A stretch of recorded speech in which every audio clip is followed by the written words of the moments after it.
자, 마켓 포인트 시간입니다. 오늘도 증시를 조금 다른 관점에서 바라보며 투자 전략까지 세워보도록 하겠습니다. 자, 이성수의 마켓 포인트 유니인베스트먼트 이성수 대표 모시고 이야기 나눠보겠습니다. 어서 오세요. 안녕하세요. 네, 안녕하세요. 자, 이제 국내 증시에 대한 이야기를 좀 나눠볼 텐데, 예. 네. 자, 이제 드디어 7월의 첫 거래일입니다. 자, 일단 그 상반기를 돌아보면서 하반기에 대한 기대감을 좀 가져봐도 될까요? 어떠세요?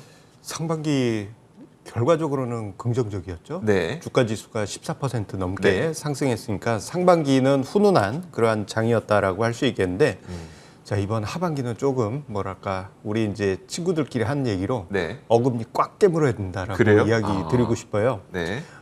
제가 이렇게 이야기 드린 게 이제 시장을 부정적으로 보느냐 그 네. 이야기는 아닙니다. 네네. 다만 시장이 지난 상반기에는 순탄하게 거의 매달 상승하는 그런 분위기였다라고 한다면은 네. 하반기에는 한 번씩 간헐적인 발적이 일어나도 이상하지 않다. 그래서 이 부분에 관해서 우리가 좀 어금니를 단단히 물어야 된다라고 표현을 드린 거고요. 네. 이 관련해 가지고 여러 가지 몇 가지 근거들을 좀 준비를 해봤습니다. 알겠습니다. 간헐적 발작이 나타나더라도 이상하지 않을 것이다. 예. 그렇기 때문에 시장을 나쁘게 보는 게 아니라 올라가는 과정에서 이런 변동성이 나타났을 때도 이 꽉 깨물고 뭔가를 해라라는 얘기겠네요. 여러 가지 이제 그 변수들을 네네. 미리 마음속으로 준비를 한다면은 그에 대한 여러 가지 시나리오, 전략들을 또 세워보실 수가 네네. 있지 않습니까? 생각해 보면은 지난달까지 우리나라 증시가 8개월 연속 양봉 상승했어요. 뭐 이런 일이죠. 역사를 찾기가 그렇게 흔하지 않습니다. 네네. 예, 흔하지 않은 게 아니고 예, 거의 뭐 몇십 년에 한 번 나올까 네. 말까한 일이 발생했고 작년 3월 코로나 쇼크 이후부터 보게 되면은 거의 순탄하게 상승했잖아요. 그런데 그 상승을 만들었던 근본적인 변수들이 하반기부터는 뭔가 색깔이 바뀔 가능성이 높겠고 네. 그 색깔이 바뀔 변수가 무엇들이 있을까 생각을 해봤더니 네. 5가지 변수가 지금 기다리고 있습니다. 5가지 변수요? 그렇게 많아요? 일단 그럼 5가지 변수가 뭔지 한번 들어볼까요? 예, 시장을 끌어올렸던 5가지 변수들 생각을 해보게 되면요. 네. 지금 화면상에 나와 있습니다만 글로벌 유동성 이슈, 이제 뭐 양적 완화라든가 초저금리 이 네. 상황이 있을 것이고, 그리고 시장이 극단적으로 저평가됐던 상황이 우리가 지난 15개월 동안 경험을 했었고요. 네. 그리고 개별 종목 단위에서도 저평가된 종목들이 많았다라는 점, 그리고 최근에 4월달, 5월달 보면은 여러 가지 경기 지표라든가 수출 지표가 엄청나게 좋게 나왔잖아요. 네네. 그게 이제 기저 효과인데 이것이 이제 바뀔 가능성이 높겠고, 그리고 마지막으로 좀 우리 시청자님들께서도 의외다라고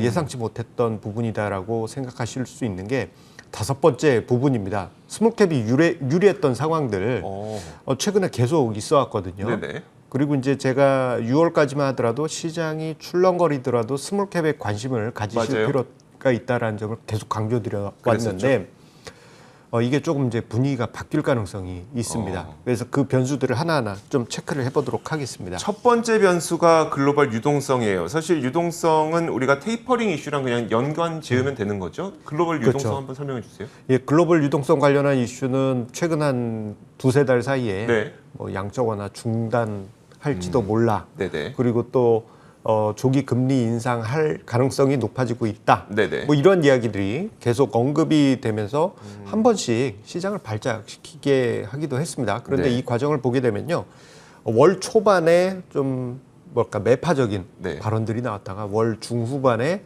비둘기파적인 이야기들이 나오면서 좀 위로시키는 이런 모습이 나왔습니다만, 전반적으로 봤을 때 이러한 상황들이 매달 반복이 될 가능성이 높습니다. 특히 지금 화면상에 이제 연준의 전도표가 나와 있는데 네. 대략 2023년에는 확실히 이제 금리 인상한다, 그런 표현이 잠재적으로 들어가 있지 않습니까? 네네. 그런데 올해 하반기를 보내고 나면요, 저 시점이 이제 1년 정도로 다가오게 됩니다. 그렇죠. 예, 금방이에요. 그러면 1년 정도라면 그 안에 테이퍼링을 또 해야 돼요. 그렇죠. 그래서 점점 이제 긴축적인 모드가 하반기 들어서는 현실적인 이야기로 등장할 가능성이 높기 때문에 아하. 이런 이야기가 나올 때마다 시장이 2013년 6월 버네키 쇼크처럼 발작을 한 번씩 일으킬 수도 있겠습니다. 네, 알겠습니다.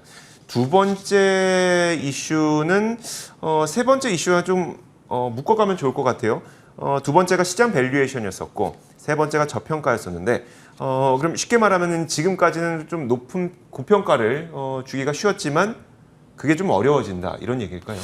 그런 개념보다도요. 네. 이제 시장이 우리 작년 3월 코로나 쇼크 때 그땐 정말 쌌잖아요. 네. 정말 쌌던 상황에서 이제 시장이 쭉 올라와서 지금 전체적으로 이제 합리적인 수준까지 올라와 있습니다. 네. 그리고 이제 또 다른 관점에서 이게 이제 시장 이야기고 네. 개별 종목 관점에서도 이제 극단적인 저평가된 종목들이 많았다가 이제 좀 시장 네. 체질이 바뀌고 있는데 작년 같은 경우 시장 저평가에 대해서 이야기를 드릴 때 트램폴린 효과라는 네. 이야기를 종종 드렸어요. 네네. 시장이 이렇게 쭉 떨어졌다 밸류에이션 레벨 특정 수준 이하로 내려가면 네. 마치 우리 어렸을 때 뛰어놀던 네. 트램펄린처럼 방 뛰어오를 수 있다. 네네. 그 이야기를 자주 드렸는데 지금은 이제 방 했다가 충분히 올라와 있는 상황이기도 합니다. 그렇다고 해서 시장이 여기서 꺾인다는 의미는 아니고요. 네네. 버블은 아니지만 적정 수준까지 증시가 올라왔기 때문에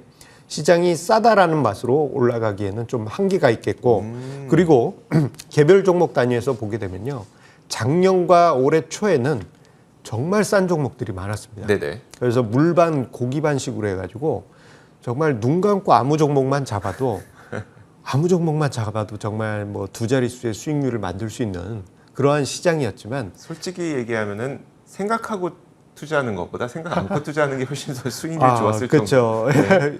이게 좀 생각해서 이제 삼성전자를 샀더니 조금 수익률이 아쉬웠던 상황이 떨어지는 있고 그런 일이 발생을 오히려 하니까요. 이제 네. 생각지도 않았던 네. 대다수의 종목들이 시세가 분출했는데 이게 어떻게 보면 이제 개별 종목 단위에서 극단적인 저평가된 종목들이 많았기 때문입니다. 하지만 최근에 보게 되면은 지난 연초와 비교해서 좀 싼 종목들이 많이 줄어들었어요. 네네. 그래서 이제 투자를 하실 때 종목을 좀 솎아내실 수 있는 좀 여러 가지 노력과 그리고 시야를 해안을 가지실 필요가 있는 하반기가 아닌가 싶습니다. 그렇지 않으면 좀 본인 포트폴리오 자체가 약간의 출렁거림이 있을 수 있다 이 정도 얘기네요.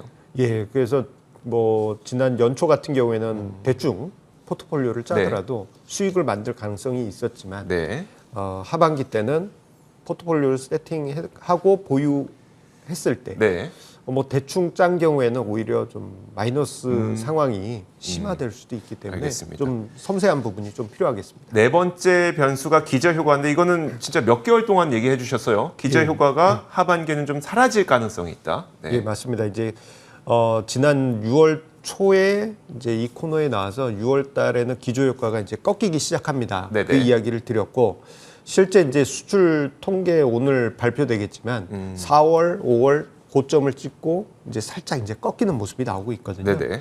자, 그 모습이 7월 달에는 아예 노골적인 기저효과 상쇄 과정으로 들어갈 가능성이 높겠고 이게 수출 통계뿐만 아니고 다양한 경제 네네. 지표에서도 공통적으로 나타날 수가 있습니다.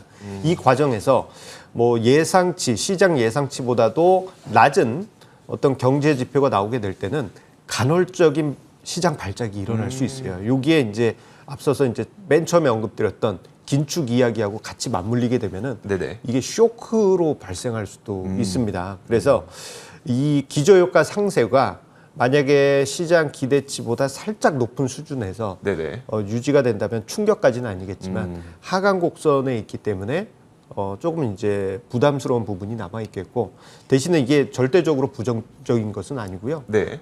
성장성이 예년 수준 이상 2018년, 2019년 네. 이상으로 나타나게 되면은 시장이 그나마 하강 속도보다는 좀 완만하게 충격을 줄여줄 수도 있기 때문에 이건 조금 지켜볼 변수이긴 합니다. 네, 알겠습니다.